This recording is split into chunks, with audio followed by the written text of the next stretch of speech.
ఒరే ఇక్కడ ఇంతమంది ఉంటే మాకు లైన్ వేయాలని నీకు ఎప్పుడు అనిపించలేదేంట్రా? చిచ్చి, ఆకాశంలో చుక్కలు ఎన్నో ఉంటాయి కానీ అందరూ చూసేది చందమామనే కదా. ఇప్పుడు మేము చుక్కలు, ఇది చందమామ, నువ్వేట్రా చీకటా?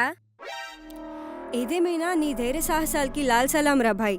డేర్ చేసి ప్రపోజ్ అయితే చేసావు. నువ్వు రేపటి వరకు బ్రతుకుంటే రేపు ఇదే టైంకి వచ్చావంటే నీ ప్రేమకి నా ప్రాణం అడ్డేసి నేను గెలిపిస్తా. ఓకేనా? బయలుదేరు. రే, రేపటి వరకు బ్రతుకుండడానికి ట్రై చేయి. ఒసే శ్వేత, నీకెందుకు అంత కుళ్ళు? వాడు నీకు పడలేదని బెదర కొడుతున్నావు వాడిని. అయినా నీకేం తెలుసే మా బాధలు. అందంగా పుట్టడం ఈజీ అనే, కానీ అందంగా ఉండడమే కష్టం.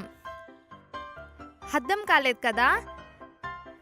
విషయం ఏంటంటే ఏ వస్తువైనా కొనటం ఈజీయే, కానీ దాన్ని మెయింటైన్ చేయడమే కష్టం.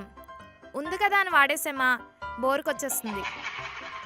అలా అని వాడకుండా వదిలేస్తే మొదటికే మోసం వస్తుంది. ఇప్పుడు అర్థమైందా?